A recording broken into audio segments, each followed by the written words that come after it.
ਖਬਰਾਂ ਦੇ ਬੁਲੇਟਿਨ ਦੇ ਸਪਾਂਸਰ ਨੇ ਰੀਅਲਟਰ ਗੁਰਜਿੰਦਰ ਸਿੰਘ ਰੰਧਾਵਾ। ਹਰ ਤਰ੍ਹਾਂ ਦੀ ਪ੍ਰਾਪਰਟੀ ਖਰੀਦਣ ਤੇ ਵੇਚਣ ਲਈ ਤੁਸੀਂ ਕਾਲ ਕਰ ਸਕਦੇ ਹੋ। ਸਤਿ ਸ਼੍ਰੀ ਅਕਾਲ ਜੀ, ਤੁਸੀਂ ਦੇਖ ਰਹੇ ਹੋ ਪੰਜਾਬ ਮਿਲ USA ਟੀਵੀ ਤੇ ਮੈਂ ਸੁਰਭੀ। ਖਬਰਾਂ ਦੇ ਇਸ ਬੁਲੇਟਿਨ 'ਚ ਬਹੁਤ-ਬਹੁਤ ਸਵਾਗਤ। ਪੇਸ਼ਾਨ ਦੇਸ਼ ਤੇ ਵਿਦੇਸ਼ ਨਾਲ ਜੁੜੀਆਂ ਹੋਈਆਂ ਕੁਝ ਖਾਸ ਤੇ ਚੋਣਵੀਆਂ ਖਬਰਾਂ। ਟਰੰਪ ਪ੍ਰਸ਼ਾਸਨ ਦਾ ਸਖਤ ਕਦਮ, ਹਜ਼ਾਰਾਂ ਪ੍ਰਵਾਸੀਆਂ ਨੂੰ ਐਲਾਨਿਆ ਮ੍ਰਿਤਕ। गिरफ्तार प्रवासियों ਨੂੰ हजारा मील दूर ले जाया जा रहा है ਤਾਂ ਜੋ ਉਹ ਵਕੀਲਾਂ ਦੀ ਮਦਦ ਨਾ ਲੈ ਸਕਣ। ਦਾਇਰ ਪਟੀਸ਼ਨ ਵਿੱਚ ਹੋਇਆ ਖੁਲਾਸਾ। ਅਮਰੀਕਾ ਤੋਂ ਡਿਪੋਰਟ ਪ੍ਰਵਾਸੀ ਦੀ ਵਾਪਸੀ ਯਕੀਨੀ ਬਣਾਉਣ ਦੇ ਹੁਕਮ ਹੋਏ ਜਾਰੀ। ਭਾਰਤ ਇਸੇ ਲਾਇਕ ਹੈ। ਤਹਿਵੂਰ ਰਾਣਾ ਦੀ ਹਵਾਲਗੀ ਤੋਂ ਬਾਅਦ ਅਮਰੀਕਾ ਨੇ ਖੋਲੇ ਕਈ ਰਾਜ। ਟਰੰਪ ਦਾ ਦਬਾਅ, 118 ਵਿਦੇਸ਼ੀ ਵਿਦਿਆਰਥੀਆਂ ਤੇ ਸਖਤ ਕਾਰਵਾਈ। ਅਮਰੀਕਾ ਜਹਾਜ਼ ਹਾਦਸਾਗ੍ਰਸਤ ਹੋਣ ਕਾਰਨ 3 ਲੋਕਾਂ ਦੀ ਮੌਤ। ਹੁਣ ਇਹਨਾਂ ਖਬਰਾਂ ਦਾ ਵਿਸਥਾਰ। ਇਸ ਦੇ ਨਾਲ ਹੀ ਦੇਸ਼ ਤੇ ਵਿਦੇਸ਼ ਨਾਲ ਜੁੜੀਆਂ ਹੋਈਆਂ तमाम ਖਬਰਾਂ।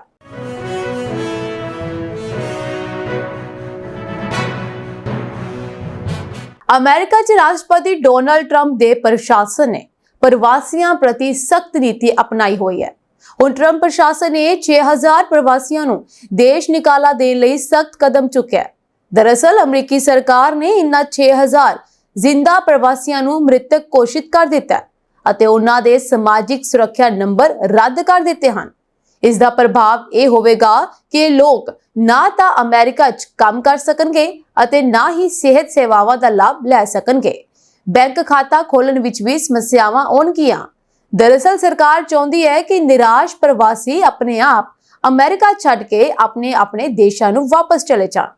ਸਾਬਕਾ ਰਾਸ਼ਟਰਪਤੀ ਜੋ ਬਾਈਡਨ ਨੇ CBP-1 ਐਪ ਪ੍ਰੋਗਰਾਮ ਤਹਿਤ ਇਨ੍ਹਾਂ ਪ੍ਰਵਾਸੀਆਂ ਨੂੰ ਅਸਥਾਈ ਤੌਰ ਤੇ ਅਮਰੀਕਾ 'ਚ ਦਾਖਲ ਹੋਣ ਅਤੇ ਅਮਰੀਕਾ 'ਚ ਕੰਮ ਕਰਨ ਦੀ ਇਜਾਜ਼ਤ ਦਿੱਤੀ। ਇਨ੍ਹਾਂ ਪ੍ਰਵਾਸੀਆਂ ਨੂੰ ਸਮਾਜਿਕ ਸੁਰੱਖਿਆ ਨੰਬਰ ਵੀ ਦਿੱਤੇ ਗਏ ਸਨ ਤਾਂ ਜੋ ਉਹ ਸਰਕਾਰ ਦੁਆਰਾ ਦਿੱਤੀਆਂ ਜਾਂਦੀਆਂ ਸਹੂਲਤਾਂ ਦਾ ਲਾਭ ਉਠਾ ਸਕਣ। ਪਰ ਹੁਣ ਟਰੰਪ ਪ੍ਰਸ਼ਾਸਨ ਨੇ ਇਨ੍ਹਾਂ ਸਮਾਜਿਕ ਸੁਰੱਖਿਆ ਨੰਬਰਾਂ ਨੂੰ ਰੱਦ ਕਰ ਦਿੱਤਾ ਹੈ, ਜਿਸ ਨਾਲ ਪ੍ਰਵਾਸੀਆਂ ਲਈ ਬੈਂਕਾਂ ਅਤੇ ਹੋਰ ਬੁਨਿਆਦੀ ਸੇਵਾਵਾਂ ਦੀ ਵਰਤੋਂ ਕਰਨਾ ਮੁਸ਼ਕਿਲ ਹੋ ਗਿਆ ਹੈ। ਟਰੰਪ ਪ੍ਰਸ਼ਾਸਨ ਦੇ ਇਸ ਕਦਮ ਨੂੰ ਅਮਰੀਕਾ 'ਚ ਪ੍ਰਵਾਸੀਆਂ ਦੇ ਸ਼ਿਕੰਜਾ ਕੱਸਣ ਦੀ ਯੋਜਨਾ ਦਾ ਹਿੱਸਾ ਵੀ ਮੰਨਿਆ ਜਾ ਰਿਹਾ ਹੈ। ਬਾਈਡਨ ਪ੍ਰਸ਼ਾਸਨ ਨੇ ਪ੍ਰਵਾਸੀਆਂ ਨੂੰ ਸਰਹੱਦ ਪਾਰ ਕਰਨ ਅਤੇ ਗੈਰ ਕਾਨੂੰਨੀ ਢੰਗ ਨਾਲ ਅਮਰੀਕਾ 'ਚ ਦਾਖਲ ਹੋਣ ਤੋਂ ਰੋਕਣ ਲਈ CBP-1 ਐਪ ਲਾਂਚ ਕੀਤੀ। ਇਸ ਰਾਹੀਂ ਬਾਈਡਨ ਪ੍ਰਸ਼ਾਸਨ ਨੇ ਗੈਰ ਕਾਨੂੰਨੀ ਇਮੀਗ੍ਰੇਸ਼ਨ ਨੂੰ ਕਾਨੂੰਨੀ ਮਾਨਤਾ ਦੇਣ ਦੀ ਕੋਸ਼ਿਸ਼ ਕੀਤੀ। ਮੀਡੀਆ ਰਿਪੋਰਟਾਂ ਅਨੁਸਾਰ ਦਸੰਬਰ ਦੇ ਅੰਤ ਤੱਕ ਮੈਕਸੀਕੋ ਨਾਲ ਲੱਗਦੇ ਸਰਹੱਦੀ ਕ੍ਰੋਸਿੰਗ ਤੇ CBP-1 ਅਪਾਇੰਟਮੈਂਟ ਨਾਲ 9,36,500 ਲੋਕਾਂ ਨੂੰ ਦਾਖਲੇ ਦੀ ਆਗਿਆ ਦਿੱਤੀ ਗਈ ਸੀ। ਇਸ ਵਿੱਚ ਪ੍ਰਵਾਸੀਆਂ ਨੂੰ ਬਾਇਓਮੈਟ੍ਰਿਕ ਪਛਾਣ ਰਾਹੀਂ 2 ਸਾਲਾਂ ਲਈ ਅਮਰੀਕਾ ਵਿੱਚ ਰਹਿਣ ਅਤੇ ਕੰਮ ਕਰਨ ਦੀ ਸਹੂਲਤ ਦਿੱਤੀ ਗਈ ਸੀ। ਰਾਸ਼ਟਰਪਤੀ ਡੋਨਾਲਡ ਟਰੰਪ ਨੇ ਅਹੁਦਾ ਸੰਭਾਲਣ ਦੇ ਪਹਿਲੇ ਦਿਨ ਹੀ CBP-1 ਐਪ ਰਾਹੀਂ ਐਂਟਰੀ ਬੰਦ ਕਰ ਦਿੱਤੀ। ਵਕੀਲਾਂ ਦੁਆਰਾ ਦਾਇਰ ਪਟੀਸ਼ਨ 'ਚ ਦੋਸ਼ ਲਾਇਆ ਗਿਆ ਕਿ ਇਮੀਗ੍ਰੇਸ਼ਨ ਐਂਡ ਕਸਟਮਸ ਇਨਫੋਰਸਮੈਂਟ ਦੁਆਰਾ ਪ੍ਰਵਾਸੀਆਂ ਨੂੰ ਗ੍ਰਿਫਤਾਰ ਕਰਕੇ ਉਹਨਾਂ ਦੇ ਘਰਾਂ ਤੋਂ ਹਜ਼ਾਰਾਂ ਮੀਲ ਦੂਰ ਲਿਜਾਇਆ ਜਾ ਰਿਹਾ ਤਾਂ ਜੋ ਉਹ ਕਾਨੂੰਨੀ ਮਦਦ ਨਾ ਲੈ ਸਕਣ।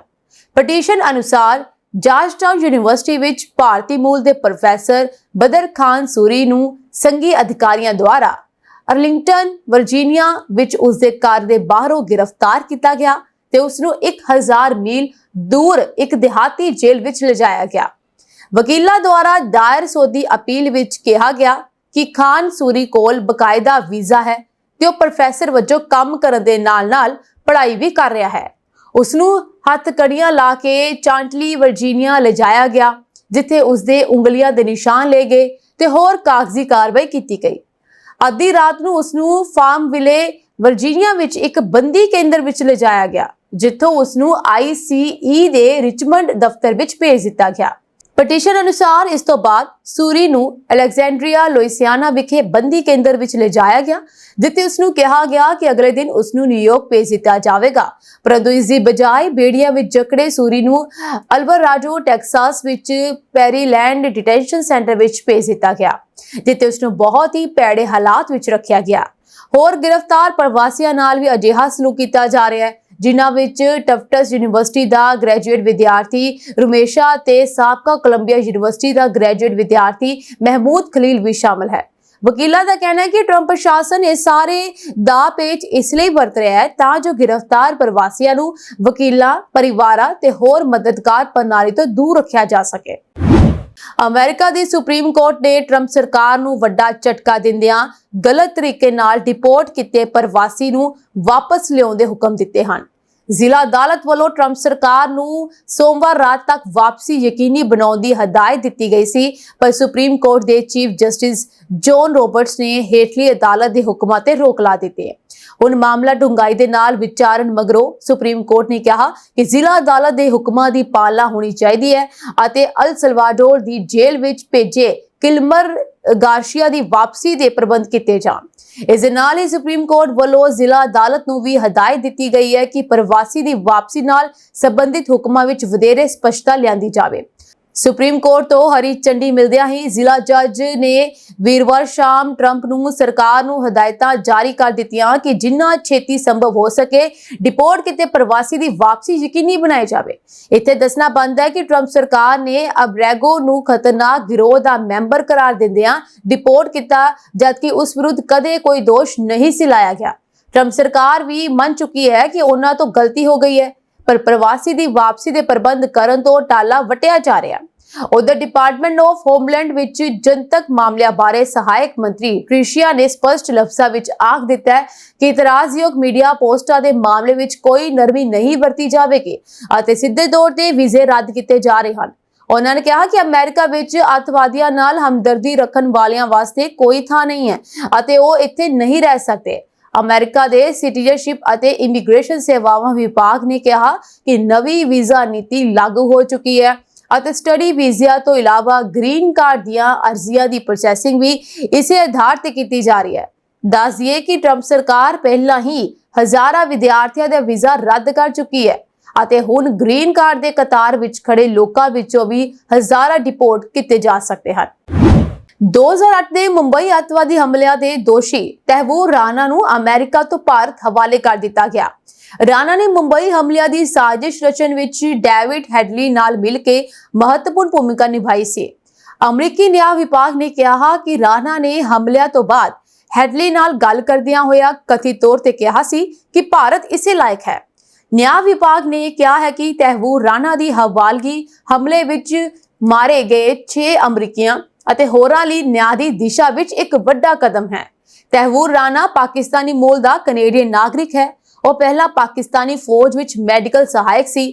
ਬਾਅਦ ਵਿੱਚ ਉਹ ਕੈਨੇਡਾ ਚਲਾ ਗਿਆ ਅਤੇ ਸਲੋਟਰ ਹਾਊਸ ਅਤੇ ਲਾ ਫਰਮ ਵਰਗੇ ਵੱਖ-ਵੱਖ ਕਾਰੋਬਾਰਾਂ ਵਿੱਚ ਆਪਣਾ ਹੱਥ ਅਜ਼ਮਾਇਆ। ਡੇਵਿਡ ਹੈਡਲੀ ਉਸ ਦਾ ਬਚਪਨ ਦਾ ਦੋਸਤ ਸੀ। ਡੇਵਿਡ ਹੈਡਲੀ ਮੁੰਬਈ ਬੰਬ ਧਮਾਕਿਆਂ ਤੋਂ ਪਹਿਲਾਂ ਭਾਰਤ ਆਇਆ ਸੀ ਅਤੇ ਕਈ ਥਾਵਾਂ ਤੇ ਰੇਕੀ ਕਰਕੇ ਗਿਆ।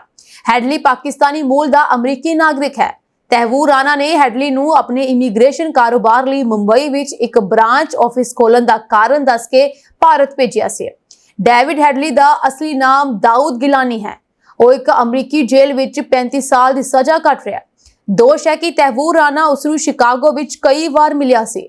ਅਮਰੀਕੀ ਨਿਆਂ ਵਿਭਾਗ ਨੇ ਇੱਕ ਬਿਆਨ ਵਿੱਚ ਕਿਹਾ ਹੈ ਕਿ ਹੈਡਲੀ ਨਾਲ ਆਪਣੀ ਗੱਲਬਾਤ ਵਿੱਚ ਰਾਣਾ ਨੇ ਕਥਿਤ ਤੌਰ ਤੇ ਹਮਲੇ ਵਿੱਚ ਮਾਰੇ ਗਏ 9 ਲਸ਼ਕਰ ਅੱਤਵਾਦੀਆਂ ਦੀ ਪ੍ਰਸ਼ੰਸਾ ਕੀਤੀ ਸੀ। ਰਾਣਾ ਨੇ ਕਿਹਾ ਸੀ ਕਿ ਉਸ ਨੂੰ ਜੰਗ ਵਿੱਚ ਬਹਾਦਰੀ ਲਈ ਪਾਕਿਸਤਾਨ ਦਾ ਸਭ ਤੋਂ ਵੱਡਾ ਪੁਰਸਕਾਰ ਨਿਸ਼ਾਨ-ਏ-ਹੈਦਰ ਦਿੱਤਾ ਜਾਣਾ ਚਾਹੀਦਾ ਹੈ। ਇਹ ਸ਼ਹੀਦ ਸੈਨਿਕਾਂ ਨੂੰ ਦਿੱਤਾ ਜਾਂਦਾ ਹੈ। ਤੁਹਾਨੂੰ ਦੱਸ ਦਈਏ ਕਿ ਹਮਲੇ ਲਈ ਭਾਰਤ ਵਿੱਚ ਦਾਖਲ ਹੋਏ 10 ਅੱਤਵਾਦੀਆਂ ਵਿੱਚੋਂ 9 ਮਾਰੇ ਗਏ ਸਨ ਅਤੇ ਇੱਕ ਅੱਤਵਾਦੀ ਅਜਬਲ ਕਸਾਬ ਨੂੰ ਜ਼ਿੰਦਾ ਫੜ ਲਿਆ ਗਿਆ ਸੀ। ਅਮਰੀਕਾ ਵਿੱਚ ਰਾਸ਼ਟਰਪਤੀ ਡੋਨਾਲਡ ਟਰੰਪ ਦੇ ਆਦੇਸ਼ ਤੇ ਵਿਦੇਸ਼ੀ ਵਿਦਿਆਰਥੀਆਂ ਤੇ ਸਖਤ ਕਾਰਵਾਈ ਕੀਤੀ ਜਾ ਰਹੀ ਹੈ। ਤਾਜ਼ਾ ਜਾਣਕਾਰੀ ਮੁਤਾਬਕ ਵੀਰਵਾਰ ਤੱਕ ਅਮਰੀਕੀ ਰਾਜ ਟੈਕਸਾਸ ਦੀਆਂ ਯੂਨੀਵਰਸਿਟੀਆਂ ਵਿੱਚ ਘੱਟੋ-ਘੱਟ 118 ਵਿਦੇਸ਼ੀ ਵਿਦਿਆਰਥੀਆਂ ਦੇ ਕਾਨੂੰਨੀ ਦਰਜੇ ਰੱਦ ਕਰ ਦਿੱਤੇ ਗਏ ਹਨ। ਦ ਟੈਕਸਾਸ ਟ੍ਰਿਬਿਊਨ ਦੀ ਰਿਪੋਰਟ ਵਿੱਚ ਇਸ ਸੰਬੰਧੀ ਜਾਣਕਾਰੀ ਦਿੱਤੀ ਗਈ ਹੈ। ਰਿਪੋਰਟ ਵਿੱਚ ਕਿਹਾ ਗਿਆ ਹੈ ਕਿ ਇਨ੍ਹਾਂ ਵਿਦਿਆਰਥੀਆਂ ਨੂੰ ਹਾਲ ਹੀ ਵਿੱਚ ਸੂਚਿਤ ਕੀਤਾ ਗਿਆ ਸੀ ਕਿ ਉਹਨਾਂ ਦੇ ਵੀਜ਼ੇ ਰੱਦ ਕਰ ਦਿੱਤੇ ਗਏ ਹਨ ਜਾਂ ਉਹਨਾਂ ਦੀ ਇਮੀਗ੍ਰੇਸ਼ਨ ਸਥਿਤੀ ਨੂੰ ਵਿਦਿਆਰਥੀ ਅਤੇ ਐਕਸਚੇਂਜ ਵਿਜ਼ਟਰ ਜਾਣਕਾਰੀ ਪ੍ਰਣਾਲੀ ਵਿੱਚ ਖਤਮ ਕੀਤਾ ਗਿਆ, ਜਿਸ ਨੂੰ ਸੇਵਿਸ ਸੰਗੀ ਡੇਟਾਬੇਸ ਵਜੋਂ ਜਾਣਿਆ ਜਾਂਦਾ ਹੈ। ਯੂਨੀਵਰਸਿਟੀ ਅਧਿਕਾਰੀਆਂ ਦੇ ਹਵਾਲੇ ਨਾਲ ਰਿਪੋਰਟ ਵਿੱਚ ਕਿਹਾ ਗਿਆ ਕਿ ਉੱਤਰੀ ਟੈਕਸਾਸ ਯੂਨੀਵਰਸਿਟੀ ਵਿੱਚ ਘੱਟੋ-ਘੱਟ 27 ਵਿਦਿਆਰਥੀਆਂ ਅਤੇ ਅਰਲਿੰਗਟਨ ਵਿਖੇ ਟੈਕਸਾਸ ਯੂਨੀਵਰਸਿਟੀ ਵਿੱਚ 27 ਹੋਰ ਵਿਦਿਆਰਥੀਆਂ ਨੂੰ ਸੇਵਿਸ ਤੋਂ ਹਟਾ ਦਿੱਤਾ ਗਿਆ। ਸਥਾਨਕ ਮੀਡੀਆ ਆਊਟਲੈਟ ਦੀ ਇੱਕ ਰਿਪੋਰਟ ਵਿੱਚ ਕਿਹਾ ਗਿਆ ਕਿ ਯੂਟੀ ਏਲ ਪਾਸੋ ਦੇ 10 ਵਿਦਿਆਰਥੀਆਂ ਦੇ ਵੀਜ਼ੇ ਰੱਦ ਕਰ ਦਿੱਤੇ ਗਏ ਹਨ। ਰਿਪੋਰਟ ਅਨੁਸਾਰ ਪ੍ਰਭਾਵੀ ਯੂਨੀਵਰਸਿਟੀਆਂ ਵਿੱਚ UT Dallas Texas, A&M UT Rio Grande ਅਤੇ ਟੈਕਸਾਸ ਮਹਿਲਾ ਯੂਨੀਵਰਸਿਟੀ ਅਤੇ ਟੈਕਸਾਸ ਟੈਂਕ ਵੀ ਸ਼ਾਮਲ ਹਨ। ਫਲੋਰੀਡਾ ਦੇ ਬੋਕਾ ਰੇਟਨ ਦੇ ਬਾਹਰ ਇੱਕ ਛੋਟਾ ਜਹਾਜ਼ ਵਿਅਸਤ ਸੜਕ ਤੇ ਹਾਦਸਾਗ੍ਰਸਤ ਹੋਣ ਅਤੇ ਅੱਗ ਲੱਗਣ ਕਾਰਨ 3 ਲੋਕਾਂ ਦੀ ਮੌਤ ਹੋ ਗਈ। ਫੈਡਰਲ ਐਵੀਏਸ਼ਨ ਐਡਮਿਨਿਸਟ੍ਰੇਸ਼ਨ ਅਤੇ ਨੈਸ਼ਨਲ ਟਰਾਂਸਪੋਰਟੇਸ਼ਨ ਸੇਫਟੀ ਬੋਰਡ ਜਹਾਜ਼ ਹਾਦਸੇ ਦੀ ਜਾਂਚ ਕਰਨਗੇ। ਬੋਕਾ ਰੇਟਨ ਫਾਇਰ ਰੈਸਕਿਊ ਦੇ ਸਹਾਇਕ ਫਾਇਰ ਚੀਫ ਮਾਈਕਲ ਲਾਸਲੇ ਦੇ ਅਨੁਸਾਰ ਟਵਿਨ ਇੰਜਨ ਸੇਸੇਨਾ 310 ਵਿੱਚ ਸਵਾਰ 3 ਲੋਕਾਂ ਦੀ ਮੌਤ ਹੋ ਗਈ। ਜਹਾਜ਼ ਹਾਦਸੇ ਦੇ ਮਲਬੇ ਅਤੇ ਅੱਗ ਕਾਰਨ ਇੱਕ ਕਾਰ ਦਰਖਤ ਨਾਲ ਟਕਰਾ ਗਈ ਅਤੇ ਚਾਲਕ ਜ਼ਖਮੀ ਹੋ ਗਿਆ। ਬੋਕਾ ਰੇਟਨ ਦੇ ਮੇਅਰ ਨੇ ਇਸ ਘਟਨਾ ਤੇ ਦੁੱਖ ਪ੍ਰਗਟ ਕੀਤਾ। ਅਧਿਕਾਰੀਆਂ ਦੇ ਅਨੁਸਾਰ ਜਹਾਜ਼ ਨੇ ਸਵੇਰੇ 10 ਵਜੇ ਬੋਕਾ ਰੇਟਨ ਤੋਂ ਉਡਾਨ ਭਰੀ ਅਤੇ ਟੈਲਾਹਾਸੀ ਜਾ ਰਿਹਾ ਸੀ। ਬੋਕਾ ਰੇਟਨ ਫਾਇਰ ਅਤੇ ਪੁਲਿਸ ਡਿਸਪੈਚ ਨੂੰ ਸਵੇਰੇ 10:12 ਤੇ ਕਰੀਬ ਜਹਾਜ਼ ਵਿੱਚ ਸਮੱਸਿਆ ਹੋਣ ਦੀ ਕਾਲ ਆਈ ਅਤੇ ਜਹਾਜ਼ ਸਵੇਰੇ 10:20 ਵਜੇ ਕ੍ਰੈਸ਼ ਹੋ ਗਿਆ। ਸਹਾਇਕ ਫਾਇਰ ਚੀਫ ਨੇ ਕਿਹਾ ਕਿ ਜਹਾਜ਼ ਵਿੱਚ ਕੁਝ ਮਕੈਨੀਕਲ ਸਮੱਸਿਆਵਾਂ ਸਨ। ਇਸੇ ਦੇ ਨਾਲ ਹੀ ਅਮਰੀਕਾ ਦੇ ਵਿੱਚ 2 ਹੋਰ ਜਹਾਜ਼ ਹਾਦਸਾਗ੍ਰਸਤ ਹੋਏ ਹਨ, ਜਿਸ ਵਿੱਚ ਕਈ ਲੋਕਾਂ ਦੀ ਮੌਤ ਹੋ ਚੁੱਕੀ ਹੈ। ਪਿਛਲੇ ਸਾਲ ਜੁਲਾਈ ਵਿੱਚ ਡੋਨਾਲਡ ਟਰੰਪ ਨੂੰ ਪੈਨਸਿਲਵੇਨੀਆ ਦੇ ਬਟਲਰ ਕਾਉਂਟੀ ਵਿੱਚ ਇੱਕ ਰੈਲੀ ਦੌਰਾਨ ਗੋਲੀ ਮਾਰੀ ਗਈ ਸੀ। ਇਸ ਹਮਲੇ 'ਚ ਗੋਲੀ ਟਰੰਪ ਦੇ ਕੰਨ 'ਚੋਂ ਲੰਘ ਗਈ। ਇਸ ਤੋਂ ਬਾਅਦ ਟਰੰਪ ਦੀ ਇੱਕ ਤਸਵੀਰ ਪੂਰੀ ਦੁਨੀਆ ਵਿੱਚ ਵਾਇਰਲ ਹੋ ਗਈ। ਇਸ ਵਿੱਚ ਟਰੰਪ ਆਪਣੀ ਮੁੱਠੀ ਨੂੰ ਦਬਾ ਕੇ ਤਾਕਤਵਰਾਂ ਨਾਲ ਲੜਨ ਦਾ ਇਸ਼ਾਰਾ ਕਰ ਰਹੇ ਹਨ। ਸੋ ਹੁਣ ਉਹਨਾਂ ਦੀ ਇਹੀ ਫੋਟੋ ਵਾਈਟ ਹਾਊਸ 'ਚ ਲਗਾਈ ਗਈ ਹੈ। ਖਾਸ ਗੱਲ ਇਹ ਹੈ ਕਿ ਟਰੰਪ ਦੀ ਇਹ ਪੇਂਟਿੰਗ ਸਾਬਕਾ ਰਾਸ਼ਟਰਪਤੀ ਬਰਾਕ ਓਬਾਮਾ ਦੀ ਅਧਿਕਾਰਤ ਫੋਟੋ ਹਟਾ ਕੇ ਲਗਾਈ ਗਈ ਹੈ। 2022 ਵਿੱਚ ਇਸ ਦੇ ਉਦਘਾਟਨ ਤੋਂ ਬਾਅਦ ਓਬਾਮਾ ਦੀ ਤਸਵੀਰ ਰਾਸ਼ਟਰਪਤੀ ਨਿਵਾਸ ਦੀਆਂ ਪੌੜੀਆਂ ਦੇ ਨੇੜੇ ਸਟੇਟ 4 ਵਿੱਚ ਸਥਾਪਿਤ ਕੀਤੀ ਗਈ ਸੀ, ਪਰ ਹੁਣ ਇਸ ਨੂੰ ਸਾਹਮਣੇ ਵਾਲੀ ਕੰਧ ਤੇ ਤਬਦੀਲ ਕਰ ਦਿੱਤਾ ਗਿਆ। ਇੱਥੇ ਸਾਬਕਾ ਰਾਸ਼ਟਰਪਤੀ ਜਾਰਜ W ਬੁਸ਼ ਦੀ ਫੋਟੋ ਲਗਾਈ ਗਈ ਸੀ। ਬੁਸ਼ ਦੀ ਫੋਟੋ ਵੀ ਸ਼ਿਫਟ ਕੀਤੀ ਜਾਵੇਗੀ। ਬੁਸ਼ ਦੀ ਫੋਟੋ ਉਹਨਾਂ ਦੇ ਪਿਤਾ ਜਾਰਜ HW ਦੀ ਫੋਟੋ ਦੇ ਅੱਗੇ ਰੱਖੀ ਜਾਵੇਗੀ। 2022 ਵਿੱਚ ਤਤਕਾਲੀ ਰਾਸ਼ਟਰਪਤੀ ਜੋ ਬਾਈਡਨ ਅਤੇ ਉਸ ਦੀ ਪਤਨੀ ਜਿਲ ਬਾਈਡਨ ਨੇ ਸਾਬਕਾ ਰਾਸ਼ਟਰਪਤੀ ਓਬਾਮਾ ਅਤੇ ਉਸ ਦੀ ਪਤਨੀ ਮਿਸ਼ੇਲ ਓਬਾਮਾ ਦੀ ਤਸਵੀਰ ਦੇ ਉਦਘਾਟਨ ਕਰਨ ਲਈ ਵਾਈਟ ਹਾਊਸ ਵਿੱਚ ਮੇਜ਼ਬਾਨੀ ਕੀਤੀ। ਡੈਮੋਕ੍ਰੇਟ ਬਿਲ ਕਲਿੰਟਨ ਨੇ ਰਿਪਬਲਿਕਨ ਜਾਰਜ HW ਬੁਸ਼ ਦੀ ਮੇਜ਼ਬਾਨੀ ਕੀਤੀ ਅਤੇ ਰਾਸ਼ਟਰਪਤੀ ਬੁਸ਼ ਨੇ ਕਲਿੰਟਨ ਦੀ ਮੇਜ਼ਬਾਨੀ ਕੀਤੀ। ਓਬਾਮਾ ਨੇ 2012 ਵਿੱਚ ਬੁਸ਼ ਦੇ ਅਧਿਕਾਰਤ ਪੋਰਟਰੇਟ ਦੇ ਉਦਘਾਟਨ ਲਈ ਜਾਰਜ W ਬੁਸ਼ ਅਤੇ ਉਸ ਦੀ ਪਤਨੀ ਲੋਰਾ ਦਾ ਵਾਈਟ ਹਾਊਸ ਵਿੱਚ ਸਵਾਗਤ ਕੀਤਾ, ਪਰ ਟਰੰਪ ਨੇ ਆਪਣੇ ਪਹਿਲੇ ਕਾਰਜਕਾਲ ਦੌਰਾਨ ਓਬਾਮਾ ਦੀ ਮੇਜ਼ਬਾਨੀ ਨਹੀਂ ਕੀਤੀ ਸੀ। ਵਾਈਟ ਹਾਊਸ ਦੀ ਪਰੰਪਰਾ ਅਨੁਸਾਰ 2 ਸਭ ਤੋਂ ਤਾਜ਼ਾ ਰਾਸ਼ਟਰਪਤੀਆਂ ਦੀਆਂ ਤਸਵੀਰਾਂ 4 ਵਿੱਚ ਲਟਕਦੀਆਂ ਹਨ। ਡੋਨਾਲਡ ਟਰੰਪ ਦੀ ਨਵੀਂ ਫੋਟੋ ਨੂੰ ਵਾਈਟ ਹਾਊਸ ਨੇ ਆਪਣੇ ਅਧਿਕਾਰਤ X ਅਕਾਊਂਟ ਤੇ ਸ਼ੇਅਰ ਕੀਤਾ ਹੈ। ਇਹ ਫੋਟੋ ਬਟਲਰ ਪੈਨਸਿਲਵੇਨੀਆ ਵਿੱਚ ਇੱਕ ਰੈਲੀ ਦੌਰਾਨ ਟਰੰਪ ਉੱਤੇ ਹੋਏ ਹਮਲੇ ਦੀ ਹੈ। ਕੰਨ 'ਚ ਲੱਗੀ ਗੋਲੀ ਲੱਗਣ ਕਰਕੇ ਬਾਅਦ ਟਰੰਪ ਬੈਠੇ ਹੋਏ ਹਨ। ਸੋ ਉਹ ਫਿਰ ਖੜੇ ਹੋ ਗਏ, ਆਪਣੀ ਮੁੱਠੀ ਨੂੰ ਆਸਮਾਨ ਵੱਲ ਉਠਾਇਆ ਅਤੇ ਲੜੋ ਲੜੋ ਲੜੋ ਦਾ ਨਾਰਾ ਲਗਾਇਆ। ਟਰੰਪ ਦੀ ਇਹ ਫੋਟੋ ਅਮਰੀਕੀ ਰਾਸ਼ਟਰਪਤੀ ਚੋਣਾਂ 'ਚ ਪ੍ਰਚਾਰ ਦਾ ਸਭ ਤੋਂ ਵੱਡਾ ਮਾਧਿਅਮ ਬਣ ਗਈ। ਅਮਰੀਕਾ ਦੇ ਜਾਰਜੀਆ ਵਿੱਚ ਇੱਕ ਵਾਲਮਾਰਟ ਸਟੋਰ ਵਿੱਚ ਇੱਕ ਕਰਮਚਾਰੀ ਨੇ ਆਪਣੇ ਸਹਿਕਰਮੀ ਨੂੰ ਗੋਲੀ ਮਾਰ ਕੇ ਮਾਰ ਦਿੱਤਾ ਅਤੇ ਇੱਕ ਹੋਰ ਵਿਅਕਤੀ ਨੂੰ ਜ਼ਖਮੀ ਕਰ ਦਿੱਤਾ। ਅਧਿਕਾਰੀਆਂ ਨੇ ਜਾਣਕਾਰੀ ਦਿੱਤੀ ਹੈ। ਅਧਿਕਾਰੀਆਂ ਨੇ ਦੱਸਿਆ ਕਿ ਗੋਲੀਬਾਰੀ ਵੀਰਵਾਰ ਦੇਰ ਰਾਤ ਉਸ ਸਮੇਂ ਹੋਈ ਜਦੋਂ ਕਰਮਚਾਰੀ ਸਟੋਰ ਦੇ ਅੰਦਰ ਕੰਮ ਕਰ ਰਹੇ ਸਨ। ਅਧਿਕਾਰੀਆਂ ਨੇ ਦੱਸਿਆ ਕਿ ਸ਼ੱਕੀ ਨੂੰ ਬਾਅਦ ਵਿੱਚ ਹਿਰਾਸਤ ਵਿੱਚ ਲੈ ਲਿਆ ਗਿਆ। ਸਥਾਨਕ ਸੁਰੱਖਿਆ ਦਫ਼ਤਰ ਨੇ ਪੀੜਤਾ ਨੂੰ ਸ਼ੱਕੀ ਦੇ ਜਾਣਕਾਰ ਦੱਸਿਆ ਹੈ। ਹਾਲਾਂਕਿ ਅਧਿਕਾਰੀਆਂ ਨੇ ਗੋਲੀਬਾਰੀ ਬਾਰੇ ਵੇਰਵੇ ਸਾਂਝੇ ਨਹੀਂ ਕੀਤੇ ਹਨ। ਮਹਾਰਾਸ਼ਟਰ ਪੁਲਿਸ ਦੀ ਸਾਈਬਰ ਸ਼ਾਖਾ ਨੇ ਮਿਆਂਮਾਰ ਵਿੱਚ ਸਾਈਬਰ ਗੁਲਾਮੀ ਲਈ ਮਜਬੂਰ ਕੀਤੇ ਗਏ 60 ਤੋਂ ਵੱਧ ਭਾਰਤੀ ਨਾਗਰਿਕਾਂ ਨੂੰ ਬਚਾਇਆ ਹੈ ਅਤੇ ਇੱਕ ਵਿਦੇਸ਼ੀ ਨਾਗਰਿਕ ਸਮੇਤ 5 ਏਜੰਟਾਂ ਨੂੰ ਗ੍ਰਿਫਤਾਰ ਕੀਤਾ ਹੈ। ਇੱਕ ਅਧਿਕਾਰੀ ਨੇ ਇਹ ਜਾਣਕਾਰੀ ਦਿੱਤੀ ਹੈ। ਉਹਨਾਂ ਨੇ ਦੱਸਿਆ ਕਿ ਮਹਾਰਾਸ਼ਟਰ ਸਾਈਬਰ ਪੁਲਿਸ ਨੇ ਇਸ ਸੰਬੰਧੀ ਵਿੱਚ 3 FIR ਦਰਜ ਕੀਤੀਆਂ।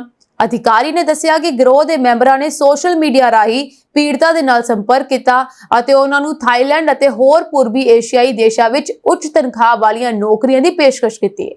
ਉਹਨਾਂ ਨੇ ਦੱਸਿਆ ਕਿ ਏਜੰਟਾਂ ਨੇ ਪੀੜਤਾਂ ਲਈ ਪਾਸਪੋਰਟ ਅਤੇ ਜਹਾਜ਼ ਦੀਆਂ ਟਿਕਟਾਂ ਦਾ ਪ੍ਰਬੰਧ ਵੀ ਕੀਤਾ ਅਤੇ ਉਹਨਾਂ ਨੂੰ ਟੂਰਿਸਟ ਵੀਜ਼ੇ ਤੇ ਥਾਈਲੈਂਡ ਭੇਜ ਦਿੱਤਾ। ਉੱਥੋਂ ਉਹਨਾਂ ਨੂੰ ਮਿਆਂਮਾਰ ਸਰਹੱਦ ਤੇ ਭੇਜਿਆ ਗਿਆ ਅਤੇ ਛੋਟੀਆਂ ਕਿਸ਼ਤੀਆਂ ਵਿੱਚ ਦਰਿਆ ਪਾਰ ਕਰਕੇ ਮਿਆਂਮਾਰ ਵਿੱਚ ਦਾਖਲ ਹੋਣ ਲਈ ਮਜਬੂਰ ਕੀਤਾ ਗਿਆ। ਅਧਿਕਾਰੀ ਨੇ ਦੱਸਿਆ ਕਿ ਮਿਆਂਮਾਰ ਵਿੱਚ ਦਾਖਲ ਹੋਣ ਤੇ ਪੀੜਤਾਂ ਨੂੰ ਹਥਿਆਰਬੰਦ ਵਿਦਰੋਹੀ ਸਮੂਹਾਂ ਦੁਆਰਾ ਬਹੁਤ ਸੁਰੱਖਿਅਤ ਥਾਵਾਂ ਤੇ ਲਿਜਾਇਆ ਗਿਆ ਅਤੇ ਜਾਲੀ ਨਿਵੇਸ਼ ਯੋਜਨਾਵਾਂ ਦੇ ਨਾਮ ਤੇ ਵੱਡੇ ਪੱਧਰ ਤੇ ਸਾਈਬਰ ਧੋਖਾਧੜੀ ਕਰਨ ਲਈ ਮਜਬੂਰ ਕੀਤਾ ਗਿਆ। ਅਧਿਕਾਰੀ ਨੇ ਦੱਸਿਆ ਕਿ ਮਹਾਰਾਸ਼ਟਰ ਸਾਈਬਰ ਪੁਲਿਸ ਨੇ ਹੋਰ ਏਜੰਸੀਆਂ ਦੇ ਸਹਿਯੋਗ ਨਾਲ ਪੀੜਤਾਂ ਨੂੰ ਬਚਾਇਆ। ਹਾਲਾਂਕਿ ਉਸਨੇ ਇਹ ਨਹੀਂ ਦੱਸਿਆ ਕਿ ਪੀੜਤਾਂ ਨੂੰ ਬਚਾਉਣ ਲਈ ਮਿਆਂਮਾਰ ਵਿੱਚ ਕੋਈ ਕਾਰਵਾਈ ਸ਼ੁਰੂ ਕੀਤੀ ਗਈ ਹੈ ਜਾਂ ਨਹੀਂ। ਸੋ ਉਹਨਾਂ ਨੇ ਕਿਹਾ ਕਿ ਪੀੜਤਾਂ ਤੋਂ ਪੁੱਛਗਿੱਛ ਵਿੱਚ ਏਜੰਟਾਂ ਅਤੇ ਧੋਖਾਧੜੀ ਵਾਲੇ ਕਾਲ ਸੈਂਟਰ ਕੰਪਨੀਆਂ ਦੇ ਇੱਕ ਨੈਟਵਰਕ ਦਾ ਖੁਲਾਸਾ ਹੋਇਆ ਜੋ ਭਾਰਤ ਤੋਂ ਨੌਕਰੀ ਦੇ ਚਾਹਵਾਨ ਨੂੰ ਧੋਖਾ ਦਿੰਦੇ ਸਨ। ਅਧਿਕਾਰੀ ਨੇ ਕਿਹਾ ਕਿ ਇਹਨਾਂ ਵਿੱਚੋਂ ਕੁਝ ਕੰਪਨੀਆਂ ਰੋਜ਼ਗਾਰ ਏਜੰਸੀਆਂ ਦੀ ਆੜ ਵਿੱਚ ਕੰਮ ਕਰ ਰਹੀਆਂ ਹਨ। ਉਹਨਾਂ ਨੇ ਕਿਹਾ ਕਿ ਮਾਮਲੇ ਵਿੱਚ ਮਨੀਸ਼ ਗ੍ਰੇ ਉਰਫ ਮੈਂਡੀ ਟਾਈਸਨ ਉਰਫ ਆਦਿਤਿਆ ਰਵੀਚੰਦਰਨ ਰੂਪ ਨਾਰਾਇਣ ਰਾਮਤਰ ਗੁਪਤਾ ਜੈਂਸੀ ਰਾਣੀ ਡੀ ਅਤੇ ਚੀਨੀ ਕਜ਼ਾਕਿਸਤਾਨੀ ਨਾਗਰਿਕ ਤਲਨੀਤੀ ਨੂਰਾਕਸੀ ਨੂੰ ਭਰਤੀ ਏਜੰਟਾਂ ਵਜੋਂ ਕੰਮ ਕਰਨ ਦੇ ਦੋਸ਼ ਵਿੱਚ ਗ੍ਰਿਫਤਾਰ ਕੀਤਾ ਗਿਆ ਹੈ। ਅਧਿਕਾਰੀ ਨੇ ਕਿਹਾ ਮਨੀਸ਼ ਗ੍ਰੇ ਉਰਫ ਮੈਂਡੀ ਇੱਕ ਪੇਸ਼ੇਵਰ ਅਦਾਕਾਰ ਹੈ ਜਿਸਨੇ ਵੈਬ ਸੀਰੀਜ਼ ਅਤੇ ਟੈਲੀਵਿਜ਼ਨ ਪ੍ਰੋਗਰਾਮਾਂ ਵਿੱਚ ਕੰਮ ਕੀਤਾ ਹੈ। ਉਸਨੇ ਕਿਹਾ ਕਿ ਗ੍ਰੇ ਨੇ ਹੋਰਨਾਂ ਨਾਲ ਮਿਲ ਕੇ ਕਥਿਤ ਤੌਰ ਤੇ ਲੋਕਾਂ ਨੂੰ ਭਰਤੀ ਕੀਤਾ ਅਤੇ ਮਨੁੱਖੀ ਤਸਕਰੀ ਰਾਹੀਂ ਉਹਨਾਂ ਨੂੰ ਮਿਆਂਮਾਰ ਪਹੁੰਚਣ ਵਿੱਚ ਮਦਦ ਕੀਤੀ। ਆਸਟ੍ਰੇਲੀਆ ਵਿਖੇ ਮੈਲਬੌਰਨ 'ਚ ਭਾਰਤੀ ਕੰਸੂਲੇਟ ਜਨਰਲ ਦੀ ਭੰਨਤੋੜ ਕੀਤੀ ਗਈ। ਇਹ ਕੰਸੂਲੇਟ ਜਨਰਲ 344 ਸੈਂਟ ਕਿਲਡਾ ਰੋਡ ਤੇ ਸਥਿਤ ਹੈ। ਹਮਲਾਵਰਾਂ ਨੇ ਇੱਥੇ ਭਾਰਤੀ ਕੂਟਨੀਤਿਕ ਕੰਪਲੈਕਸ ਦੇ ਮੁੱਖ ਪ੍ਰਵੇਸ਼ ਦੁਆਰ ਤੇ ਪੇਂਟ ਕੀਤਾ। ਰਿਪੋਰਟ ਅਨੁਸਾਰ ਇਹ ਹਮਲਾ 10 ਅਪ੍ਰੈਲ ਦੀ ਰਾਤ ਨੂੰ ਲਗਭਗ 1 ਵਜੇ ਹੋਇਆ।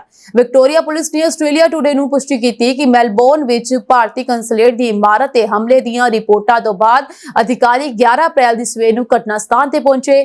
ਵਿਕਟੋਰੀਆ ਪੁਲਿਸ ਦੇ ਬੁਲਾਰੇ ਨੇ ਕਿਹਾ ਕਿ ਅਧਿਕਾਰੀਆਂ ਦਾ ਮੰਨਣਾ ਹੈ ਕਿ ਇਮਾਰਤ ਦੇ ਮੁੱਖ ਪ੍ਰਵੇਸ਼ ਦੁਆਰ ਤੇ 9 ਅਤੇ 10 ਅਪ੍ਰੈਲ ਵਿਚਕਾਰ ਰਾਤ ਨੂੰ ਪੇਂਟ ਕੀਤਾ ਗਿਆ। ਨੁਕਸਾਨ ਦੀ ਜਾਂਚ ਅਜੇ ਵੀ ਜਾਰੀ ਹੈ। ਹਾਲਾਂਕਿ ਇਸ ਘਟਨਾ ਨੇ ਭਾਰਤੀ ਆਸਟ੍ਰੇਲੀਅਨ ਭਾਈਚਾਰੇ ਦੇ ਅੰਦਰ ਚਿੰਤਾਵਾਂ ਨੂੰ ਮੁੜ ਜਗਾ ਦਿੱਤਾ ਹੈ, ਜਿਸ ਨੇ ਮੈਲਬੌਰਨ ਵਿੱਚ ਹਿੰਦੂ ਮੰਦਰਾਂ ਤੇ ਹਮਲਿਆਂ ਅਤੇ ਭਾਰਤੀ ਸਰਕਾਰੀ ਅਦਾਰਿਆਂ ਨੂੰ ਨਿਸ਼ਾਨਾ ਬਣਾਉਣ ਦੇ ਵੱਧ ਰਹੇ ਪੈਟਰਨ ਤੇ ਨਿਰਾਸ਼ਾ ਪ੍ਰਗਟ ਕੀਤੀ ਹੈ। ਸੋ ਭਾਈਚਾਰੇ ਦੇ ਆਗੂਆਂ ਦਾ ਕਹਿਣਾ ਹੈ ਕਿ ਧਾਰਮਿਕ ਅਤੇ ਸੱਭਿਆਚਾਰਕ ਮਹੱਤਵ ਵਾਲੇ ਸਥਾਨਾਂ ਤੇ ਵਾਰ-ਵਾਰ ਹਮਲੇ ਬਹੁਤ ਦੁਖਦਾਈ ਹਨ ਅਤੇ ਆਸਟ੍ਰੇਲੀਆ ਦੇ ਸਭ ਤੋਂ ਬਹੁ ਸੱਭਿਆਚਾਰਕ ਰਾਜ ਵਿੱਚ ਸਮਾਜਿਕ ਏਕਤਾ ਨੂੰ ਕਮਜ਼ੋਰ ਕਰਦੇ ਹਨ। ਸਥਾਨਕ ਭਾਰਤੀ ਆਸਟ੍ਰੇਲੀਅਨ ਭਾਈਚਾਰੇ ਦਾ ਕਹਿਣਾ ਹੈ ਕਿ ਇਹ ਸਿਰਫ ਇੱਕ ਸਧਾਰਨ ਹਮਲਾ ਨਹੀਂ ਹੈ, ਸਗੋਂ ਸਾਡੇ ਭਾਈਚਾਰੇ ਲਈ ਡਰਾਉਣ ਦਾ ਸੁਨੇਹਾ ਹੈ। ਅਮਰੀਕਾ ਦੇ ਟੈਕਸਾਸ ਰਾਜ ਤੋਂ ਇੱਕ ਹੋਰ ਹੈਰਾਨ ਕਰਨ ਵਾਲਾ ਜਹਾਜ਼ ਹਾਦਸਾ ਸਾਹਮਣੇ ਆਇਆ। ਜਾਣਕਾਰੀ ਅਨੁਸਾਰ ਇਹ ਘਟਨਾ ਜਸਟਿਨ ਸ਼ਹਿਰ ਦੇ ਪ੍ਰੋਪਵਾਸ਼ ਹਵਾਈ ਅੱਡੇ ਤੇ ਵਾਪਰੀ, ਜਿੱਥੇ ਲੈਂਡਿੰਗ ਦੌਰਾਨ ਇੱਕ ਜਹਾਜ਼ ਰਨਵੇ ਤੋਂ ਫਿਸਲ ਗਿਆ ਅਤੇ ਸਿੱਧਾ ਇੱਕ ਖਾਲੀ ਖੇਤ ਵਿੱਚ ਡਿੱਗ ਗਿਆ। ਹਾਦਸੇ ਤੋਂ ਬਾਅਦ ਜਹਾਜ਼ ਪਲਟ ਗਿਆ, ਜਿਸ ਕਾਰਨ ਉੱਥੇ ਮੌਜੂਦ ਲੋਕਾਂ ਵਿੱਚ ਦਹਿਸ਼ਤ ਫੈਲ ਗਈ। ਘਟਨਾ ਦੀ ਸੂਚਨਾ ਮਿਲਦੇ ਹੀ ਬਚਾਅ ਟੀਮਾਂ ਤੁਰੰਤ ਮੌਕੇ ਤੇ ਪਹੁੰਚ ਗਈਆਂ ਅਤੇ ਬਚਾਅ ਕਾਰਜ ਸ਼ੁਰੂ ਕਰ ਦਿੱਤਾ। ਖਬਰ ਲਿਖੇ ਜਾਣ ਤੱਕ ਇਹ ਸਪਸ਼ਟ ਨਹੀਂ ਹੋ ਸਕਿਆ ਕਿ ਹਾਦਸੇ ਵਿੱਚ ਕੋਈ ਜ਼ਖਮੀ ਹੋਇਆ ਹੈ ਜਾਂ ਨਹੀਂ, ਪਰ ਇਹ ਜ਼ਰੂਰ ਕਿਹਾ ਜਾ ਰਿਹਾ ਹੈ ਕਿ ਹਾਦਸਾ ਬਹੁਤ ਜ਼ਿਆਦਾ ਭਿਆਨਕ ਸੀਗਾ। ਸਥਾਨਕ ਪ੍ਰਸ਼ਾਸਨ ਅਤੇ ਹਵਾਈ ਅੱਡੇ ਅਥਾਰਟੀ ਦੀਆਂ ਟੀਮਾਂ ਰਾਹਤ ਅਤੇ ਜਾਂਚ ਦੇ ਕੰਮ ਲੱਗੀਆਂ ਹੋਈਆਂ ਹਨ। ਫਿਲਹਾਲ ਇਹ ਸਪਸ਼ਟ ਨਹੀਂ ਹੈ ਕਿ ਜਹਾਜ਼ ਰਨਵੇ ਤੋਂ ਕਿਵੇਂ ਫਿਸਲ ਗਿਆ। ਸੋ ਤਕਨੀਕੀ ਨੁਕਸ ਜਾਂ ਮਨੁੱਖੀ ਗਲਤੀ, ਇਹਨਾਂ ਦੋਵਾਂ ਪਹਿਲੂਆਂ ਤੋਂ ਧਿਆਨ ਵਿੱਚ ਰੱਖ ਕੇ ਜਾਂਚ ਕੀਤੀ ਜਾ ਰਹੀ ਹੈ। ਸੰਬੰਧਿਤ ਏਜੰਸੀਆਂ ਹਰ ਪਹਿਲੂ ਤੋਂ ਹਾਦਸੇ ਦੀ ਜਾਂਚ ਕਰ ਰਹੀਆਂ ਹਨ। ਡੋਨਾਲਡ ਟਰੰਪ ਵੱਲੋਂ ਸੱਤਾ ਵਿੱਚ ਆਉਣ ਮਗਰੋਂ ਕੀਤੇ ਦਾਅਵਿਆਂ ਦੀ ਫੂਕ ਨਿਕਲਦੀ ਨਜ਼ਰ ਆਈ, ਜਦੋਂ ਸਰਫਾ ਕਰਨ ਦੀ ਮੁਹਿੰਮ ਰਾਹੀਂ ਅਗਲੇ ਵਿੱਤੀ ਵਰ੍ਹੇ ਦੌਰਾਨ ਸਿਰਫ 150 ਅਰਬ ਡਾਲਰ ਦੀ ਬਚਤ ਹੋਣ ਦਾ ਆંકੜਾ ਸਾਹਮਣੇ ਆਇਆ। ਕੈਬਨਿਟ ਮੀਟਿੰਗ ਦੌਰਾਨ ਡੋਜ ਦੇ ਮੁਖੀ ਐਲੋਨ ਮਸਕ ਵੱਲੋਂ ਪੇਸ਼ ਆંકੜੇ ਕਿਸੇ ਨੂੰ ਹਜ਼ਮ ਨਹੀਂ ਹੋ ਰਹੇ ਹਨ, ਜਿਨ੍ਹਾਂ ਵੱਲੋਂ 2 ਖਰਬ ਡਾਲਰ ਦੀ ਬਚਤ ਕੀਤੇ ਜਾਣ ਦੇ ਦਮਗਜ਼ੇ ਮਾਰੇ ਜਾ ਰਹੇ ਹਨ। ਸੋ ਰਾਸ਼ਟਰਪਤੀ ਡੋਨਾਲਡ ਟਰੰਪ ਵੱਲੋਂ ਬਚਤ ਦਾ 20% ਹਿੱਸਾ 5-5 ਹਜ਼ਾਰ ਡਾਲਰ ਦੀ ਰਕਮ ਵਜੋਂ ਅਮਰੀਕਾ ਦੇ ਪਰਿਵਾਰਾਂ ਨੂੰ ਵੰਡਣ ਦਾ ਐਲਾਨ ਵੀ ਕਰ ਦਿੱਤਾ ਗਿਆ, ਪਰ 150 ਅਰਬ ਡਾਲਰ ਦੀ ਰਕਮ ਨਾਲ ਤਾਂ ਲੋਕਾਂ ਨੂੰ 500 ਡਾਲਰ ਵੀ ਨਹੀਂ ਦਿੱਤੇ ਜਾਣੇ। ਟਰੰਪ ਸਰਕਾਰ ਵੱਲੋਂ ਦਾਅਵਾ ਕੀਤਾ ਗਿਆ ਕਿ ਬਚਤ ਦਾ ਵੱਡਾ ਹਿੱਸਾ ਸਰਕਾਰ ਨਾਲ ਠੱਗੀ ਦਾ ਰਾਹ ਬੰਦ ਕਰਦਿਆਂ, ਸਰਕਾਰੀ ਠੇਕੇ ਅਤੇ ਲੀਜ਼ ਰੱਦ ਕਰਦਿਆਂ ਅਤੇ ਅਸਾਮੀਆਂ ਦੀ ਵਿਕਰੀ ਰਾਹੀਂ ਹਾਸਲ ਕੀਤਾ ਜਾਵੇਗਾ। ਸੋ ਬਚਤ ਦਾ 20% ਹਿੱਸਾ ਅਮਰੀਕਾ ਸਿਰ ਚੜਿਆ ਕਰਜ਼ਾ ਉਤਾਰਨ ਵਾਸਤੇ ਵਰਤਿਆ ਜਾਣਾ ਸੀ, ਪਰ ਇਹ ਕੰਮ ਵੀ ਵਿਚਾਲੇ ਲਟਕਦਾ ਮਹਿਸੂਸ ਹੋ ਰਿਹਾ ਹੈ। ਉਧਰ ਆਰਥਿਕ ਮਾਹਰਾਂ ਦਾ ਕਹਿਣਾ ਹੈ ਕਿ ਹੁਣ ਤੱਕ ਸਿਰਫ ਬਚਤ ਦਾ ਹੀ ਜ਼ਿਕਰ ਕੀਤਾ ਗਿਆ ਅਤੇ ਅਸਲ ਰਕਮ ਸਭ ਦੇ ਸਾਹਮਣੇ ਆ ਚੁੱਕੀ ਹੈ, ਪਰ ਗੈਰ ਕਾਨੂੰਨੀ ਪ੍ਰਵਾਸੀਆਂ ਨੂੰ ਫੜਨ ਅਤੇ ਰਿਪੋਰਟ ਕੀਤੇ ਜਾਣ ਤੇ ਹੋ ਰਹੇ ਖਰਚ ਦਾ ਹਿਸਾਬ ਦੇਣ ਵਾਸਤੇ ਕੋਈ ਤਿਆਰ ਨਹੀਂ ਹੈ, ਜਿਸ ਨਾਲ ਆਉਣ ਵਾਲੇ ਸਮੇਂ ਦੌਰਾਨ ਅਮਰੀਕਾ ਦੀ ਆਰਥਿਕਤਾ ਬੁਰੀ ਤਰ੍ਹਾਂ ਪ੍ਰਭਾਵਿਤ ਹੋ ਸਕਦੀ ਹੈ। ਮੈਕਸੀਕੋ ਨਾਲ ਲੱਗਦੇ ਬਾਰਡਰ ਤੇ ਫੌਜ ਦੀ ਤੈਨਾਤੀ ਅਤੇ ਮੁਲਕ ਦੇ ਸ਼ਹਿਰਾਂ ਦੇ ਕਸਬਿਆਂ ਵਿੱਚ ਮਾਰੇ ਜਾ ਰਹੇ ਛਾਪਿਆਂ ਤੇ ਹੋ ਰਹੇ ਖਰਚੇ ਬਾਰੇ ਫਿਲਹਾਲ ਕੋਈ ਸਪਸ਼ਟ ਜਾਣਕਾਰੀ ਨਹੀਂ ਮਿਲ ਸਕੀ ਹੈ। ਇਸੇ ਦੌਰਾਨ ਐਲੋਨ ਮਸਕ ਨੇ ਕੈਬਨਿਟ ਮੀਟਿੰਗ ਦੌਰਾਨ ਕਿਹਾ, ਲੋਕ ਮੈਨੂੰ ਪੁੱਛਦੇ ਹਨ ਕਿ ਸਰਕਾਰੀ ਪੈਸੇ ਦੀ ਫਜ਼ੂਲ ਵਰਤੋਂ ਜਾਂ ਫਰਾਡ ਰੋਕਣ ਵਾਸਤੇ ਕੀ ਕੁਝ ਕਰ ਰਹੇ ਹੋ, ਤਾਂ ਮੇਰਾ ਇਹੋ ਜਵਾਬ ਹੁੰਦਾ ਹੈ ਕਿ ਡਿਪਾਰਟਮੈਂਟ ਆਫ ਗਵਰਨਮੈਂਟ ਐਫੀਸ਼ੀਐਂਸੀ ਬਿਲਕੁਲ ਸਹੀ ਰਾਹ ਤੇ ਅੱਗੇ ਵਧ ਰਿਹਾ ਹੈ। ਕੈਨੇਡਾ ਦੇ ਵਿੱਚ ਮਕਾਨ ਕਰਜ਼ਾ ਦਿਵਾਉਣ ਦਾ ਕੰਮ ਕਰਦੇ ਰਣਜੀਤ ਢਿੱਲੋਂ ਅਤੇ ਕਮਲ ਢਿੱਲੋਂ ਨੂੰ 50,000 ਡਾਲਰ ਦਾ ਜੁਰਮਾਨਾ ਕਰਦਿਆਂ ਇਹਨਾਂ ਦੀ ਫਰਮ ਮੋਰਗੇਜ ਸਮਾਰਟ ਇਨਕੋਰਪੋਰੇਸ਼ਨਸ ਦਾ ਲਾਇਸੈਂਸ ਪੱਕੇ ਤੌਰ ਤੇ ਰੱਦ ਕਰ ਦਿੱਤਾ ਗਿਆ। Financial services regulatory authority of Ontario ਵੱਲੋਂ ਕੀਤੀ ਪੜਤਾਲ ਦੌਰਾਨ ਸਾਹਮਣੇ ਆਇਆ ਕਿ ਬਜ਼ੁਰਗਾਂ ਨੂੰ ਕਰਜ਼ਾ ਦਿਵਾਉਂਦਿਆਂ ਗੁੰਮਰਾਹ ਕੀਤਾ ਗਿਆ ਅਤੇ ਬਤੌਰ ਬ੍ਰੋਕਰ ਆਪਣੇ ਫਰਜ਼ ਦੀ ਵਾਰ-ਵਾਰ ਉਲੰਘਣਾ ਕੀਤੀ ਗਈ। ਪੜਤਾਲ ਮੁਤਾਬਕ ਬ੍ਰੋਕਰ ਆਪਣੇ ਕਲਾਇੰਟਸ ਨੂੰ ਸੰਭਾਵਿਤ ਖਤਰਿਆਂ ਬਾਰੇ ਦੱਸਣ ਵਿੱਚ ਅਸਫਲ ਰਹੇ ਅਤੇ ਆਪਣੇ ਹਿੱਤਾਂ ਨੂੰ ਅੱਗੇ ਰੱਖਦਿਆਂ ਗਲਤ ਦਸਤਾਵੇਜ਼ ਵੀ ਦਾਖਲ ਕੀਤੇ ਗਏ। ਇੱਥੋਂ ਤੱਕ ਕਿ ਪੀੜਿਤ ਕਲਾਇੰਟਸ ਦੀਆਂ ਲਿਖਤੀ ਸ਼ਿਕਾਇਤਾਂ ਨੂੰ ਨਜ਼ਰਅੰਦਾਜ਼ ਕਰ ਦਿੱਤਾ ਗਿਆ। ਬ੍ਰੋਕਰ ਰਣਜੀਤ ਢਿੱਲੋਂ ਨੂੰ $40,000 ਜੁਰਮਾਨਾ ਕੀਤਾ ਗਿਆ, ਜਦਕਿ ਪ੍ਰਿੰਸੀਪਲ ਬ੍ਰੋਕਰ ਅਤੇ ਫਰਮ ਦੀ ਮਾਲਕ ਕਮਲ ਢਿੱਲੋਂ ਨੂੰ $10,000 ਜੁਰਮਾਨਾ ਅਦਾ ਕਰਨ ਦੇ ਹੁਕਮ ਦਿੱਤੇ ਗਏ ਹਨ। FSRA ਦੀ ਪੜਤਾਲ ਕਹਿੰਦੀ ਹੈ ਕਿ ਜੂਨ 2021 ਤੋਂ ਫਰਵਰੀ 2022 ਦਰਮਿਆਨ ਮੋਰਗੇਜ ਸਮਾਰਟ ਵੱਲੋਂ ਘੱਟੋ-ਘੱਟ 50 ਜਣਿਆਂ ਵਾਸਤੇ ਕਰਜ਼ਿਆਂ ਦਾ ਪ੍ਰਬੰਧ ਕੀਤਾ ਗਿਆ, ਜਿਨ੍ਹਾਂ ਵਿੱਚੋਂ ਜ਼ਿਆਦਾਤਰ ਕੈਨੇਡਾਜ਼ ਚੁਆਇਸ ਕੈਪੀਟਲ ਵੱਲੋਂ ਰੈਫਰ ਕੀਤੇ ਗਏ ਸਨ। ਕੈਨੇਡਾਜ਼ ਚੁਆਇਸ ਕੈਪੀਟਲ ਵੱਲੋਂ ਡੋਰ ਟੂ ਡੋਰ ਜਾ ਕੇ ਗ੍ਰਾਹਕਾਂ ਨੂੰ ਸੇਵਾਵਾਂ ਮੁਹੱਈਆ ਕਰਵਾਈਆਂ ਜਾਂਦੀਆਂ ਹਨ। ਕੈਨੇਡਾਜ਼ ਚੁਆਇਸ ਕੈਪੀਟਲ ਦੀ ਸਿਸਟਰ ਕੰਪਨੀ ਕੈਨੇਡਾਜ਼ ਚੁਆਇਸ ਇਨਵੈਸਟਮੈਂਟ ਇਨਕੋਰਪੋਰੇਸ਼ਨਸ ਵੱਲੋਂ ਘੱਟੋ-ਘੱਟ 43 ਮਾਮਲਿਆਂ ਵਿੱਚ ਕਰਜ਼ੇ ਦੀ ਰਕਮ ਮੁਹੱਈਆ ਕਰਵਾਈ ਗਈ, ਪਰ ਪੜਤਾਲ ਦੌਰਾਨ ਸਾਹਮਣੇ ਆਇਆ ਕਿ ਕਰਜ਼ਾ ਲੈਣ ਵਾਲੇ ਜ਼ਿਆਦਾਤਰ ਬਜਵੀਂ ਆਮਦਨ ਵਾਲੇ ਬਜ਼ੁਰਗ ਸਨ ਅਤੇ ਕੁਝ ਬਿਮਾਰੀਆਂ ਨਾਲ ਵੀ ਜੂਝ ਰਹੇ ਸਨ। 6 ਮਾਮਲਿਆਂ ਵਿੱਚ ਜਾਂਚਕਰਤਾਵਾਂ ਨੇ ਦੇਖਿਆ ਕਿ ਮੋਰਗੇਜ ਸਮਾਰਟ ਦੇ ਬ੍ਰੋਕਰਾਂ ਵੱਲੋਂ ਕਰਜ਼ਾ ਲੈਣ ਵਾਲੇ ਦੀ ਰਕਮ ਵਾਪਸ ਕਰਨ ਦੀ ਯੋਜਨਾ ਦੀ ਤਸਦੀਕ ਨਹੀਂ ਕੀਤੀ ਗਈ ਅਤੇ ਉੱਚੀਆਂ ਵਿਆਜ ਦਰਾਂ ਦੀ ਗੱਲ ਤੇ ਪਰਦਾ ਪਾ ਦਿੱਤਾ। ਸਿਰਫ ਇੰਨਾ ਹੀ ਨਹੀਂ, ਮੋਰਗੇਜ ਅਰਜ਼ੀਆਂ ਵਿੱਚ ਝੂਠੀ ਜਾਣਕਾਰੀ ਸ਼ਾਮਲ ਕੀਤੀ ਗਈ। ਮਿਸਾਲ ਵਜੋਂ ਕਰਜ਼ਾ ਲੈਣ ਵਾਲੀ ਇੱਕ ਬਜ਼ੁਰਗ ਬੀਬੀ ਦੇ ਵੇਰਵੇ ਸਾਂਝੇ ਕੀਤੇ ਗਏ, ਜਿਸ ਦੀ ਉਮਰ 72 ਸਾਲ ਸੀ ਅਤੇ ਉਸ ਦਾ ਕੋਈ ਈਮੇਲ ਅਕਾਊਂਟ ਵੀ ਨਹੀਂ ਸੀ, ਪਰ ਉਸ ਦੇ ਮੋਰਗੇਜ ਅਰਜ਼ੀ ਵਿੱਚ ਜੀਮੇਲ ਪਤਾ ਦਰਜ ਹੈ ਅਤੇ $4 ਲੱਖ ਦਾ ਕਰਜ਼ਾ 25% ਵਿਆਜ ਦਰ ਤੇ ਮੁਹੱਈਆ ਕਰਵਾਇਆ ਗਿਆ। ਇਸ ਹਿਸਾਬ ਦੇ ਨਾਲ ਬਜ਼ੁਰਗ ਔਰਤ ਨੂੰ $1,21,000 ਮਹਿੰਗਾ ਪਿਆ। 69 ਸਾਲ ਦੇ ਇੱਕ ਹੋਰ ਬਜ਼ੁਰਗ ਦੀ ਮਿਸਾਲ ਪੇਸ਼ ਕਰਦਿਆਂ FSRA ਨੇ ਦੱਸਿਆ ਕਿ 25% ਵਿਆਜ ਦਰ ਤੇ $5.5 ਲੱਖ ਦੇ ਕਰਜ਼ੇ ਨਾਲ ਸੰਬੰਧੀ ਦਸਤਾਵੇਜ਼ ਉੱਤੇ ਦਸਤਖਤ ਕਰਨ ਵੇਲੇ ਉਸ ਦੀ ਸਿਹਤ ਬੇहद ਨਾਸਾਜ਼ ਚੱਲ ਰਹੀ ਸੀ। ਬਜ਼ੁਰਗ ਮੁਤਾਬਕ ਰਣਜੀਤ ਢਿੱਲੋਂ ਨਾਲ ਮੁਲਾਕਾਤ ਬਾਰੇ ਉਸ ਨੂੰ ਕੁਝ ਯਾਦ ਨਹੀਂ ਹੈ। ਪੜਤਾਲ ਦੌਰਾਨ ਕਈ ਹੈਰਾਨਕੁਨ ਤੱਥ ਉੱਭਰ ਕੇ ਸਾਹਮਣੇ ਆਏ, ਜਿਨ੍ਹਾਂ ਮੁਤਾਬਕ ਕਰਜ਼ੇ ਦੀ ਕਿਸ਼ਤ ਲਈ ਬਜ਼ੁਰਗਾਂ ਦੀ ਮਹੀਨਾਵਾਰ ਆਮਦਨ ਤੋਂ ਹੀ ਟੱਪ ਗਈ। 79 ਸਾਲ ਦੇ ਇੱਕ ਹੋਰ ਨੇਤਰਹੀਨ ਬਜ਼ੁਰਗ ਦੀ ਮਹੀਨਾਵਾਰ ਕਿਸ਼ਤ $4,104 ਬਣਾ ਦਿੱਤੀ ਗਈ, ਜਦਕਿ ਉਸ ਦੀ ਸਾਲਾਨਾ ਆਮਦਨ $45,000 ਹੀ ਬਣਦੀ ਸੀ। ਬਜ਼ੁਰਗ ਦੇ ਨੇਤਰਹੀਨ ਹੋਣ ਦਾ ਫਾਇਦਾ ਉਠਾਉਂਦਿਆਂ ਅਰਜ਼ੀ ਉੱਤੇ ਦਸਤਖਤ ਹੋਣ ਤੋਂ ਬਾਅਦ ਇਸ ਵਿੱਚ ਕਥਿਤ ਤਬਦੀਲੀਆਂ ਵੀ ਕੀਤੀਆਂ ਗਈਆਂ। ਮਾਛੀਵਾੜਾ ਦੇ ਪਿੰਡ ਹੱਬੋਵਾਲ ਦੇ ਵਾਸੀ ਪ੍ਰੀਤਮ ਸਿੰਘ, ਜੋ ਕਿ ਰੋਜ਼ਗਾਰ ਦੇ ਚੰਗੇ ਭਵਿੱਖ ਦੀ ਕਾਮਨਾ ਲੈ ਕੇ ਅਮਰੀਕਾ ਗਿਆ ਸੀ, ਉਸ ਦੀ ਸੜਕ ਹਾਦਸੇ 'ਚ ਮੌਤ ਹੋ ਜਾਣ ਦੀ ਖਬਰ ਸਾਹਮਣੇ ਆਈ ਹੈ। ਮ੍ਰਿਤਕ ਪ੍ਰੀਤਮ ਸਿੰਘ, ਜੋ ਕਿ ਹੱਬੋਵਾਲ ਵਿਖੇ ਲੱਕੜ ਮਿਸਤਰੀ ਸੀ, ਪਰ ਉਹ ਕੁਝ ਸਾਲ ਪਹਿਲਾਂ ਚੰਗੇ ਭਵਿੱਖ ਲਈ ਕੰਮ ਛੱਡ ਕੇ ਅਮਰੀਕਾ ਚਲਾ ਗਿਆ ਸੀ।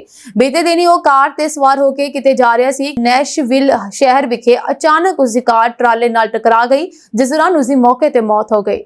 ਜ਼ਿਕਰਯੋਗ ਹੈ ਕਿ ਮ੍ਰਿਤਕ ਪ੍ਰੀਤਮ ਸਿੰਘ ਦੇ ਇੱਕ ਭਰਾ ਦੇ ਪਿਤਾ ਦੀ ਪਹਿਲਾਂ ਹੀ ਮੌਤ ਹੋ ਚੁੱਕੀ ਸੀ ਤੇ ਉਸ ਦੀ ਪਤਨੀ ਤੇ ਮਾਤਾ ਪਿੰਡ ਹੱਬੋਵਾਲ ਵਿਖੇ ਰਹਿੰਦੇ ਹਨ। ਮ੍ਰਿਤਕ ਦਾ ਇੱਕ ਲੜਕਾ ਉਸ ਦੇ ਨਾਲ ਅਮਰੀਕਾ ਵਿੱਚ ਹੀ ਰਹਿੰਦਾ ਹੈ। ਮ੍ਰਿਤਕ ਆਪਣੇ ਪਿੱਛੇ ਪਤਨੀ ਤੋਂ ਇਲਾਵਾ 2 ਪੁੱਤ ਤੇ ਇੱਕ ਧੀ ਛੱਡ ਗਿਆ। ਪ੍ਰੀਤਮ ਸਿੰਘ ਦੇ ਮੌਤ ਨਾਲ ਪਿੰਡ 'ਚ ਸੋਗ ਦੀ ਲਹਿਰ ਪਾਈ ਜਾ ਰਹੀ ਹੈ। ਇਹ ਸਾਂਝੀ ਦੇਸ਼ ਤੇ ਵਿਦੇਸ਼ ਨਾਲ ਜੁੜੀਆਂ ਹੋਈਆਂ ਕੁਝ ਖਾਸ ਤੇ ਚੋਣਵੀਆਂ ਖਬਰਾਂ ਹੋਰ ਅਪਡੇਟਸ ਨਾਲ ਜੁੜੇ ਰਹਿਣ ਦੇ ਲਈ ਤੁਸੀਂ ਬਨੇ ਰਹੋ ਪੰਜਾਬ ਵਾਲੀ USA TV ਦੇ ਨਾਲ। ਤੁਹਾਡੇ ਸਭ ਦਾ ਬਹੁਤ ਬਹੁਤ ਧੰਨਵਾਦ।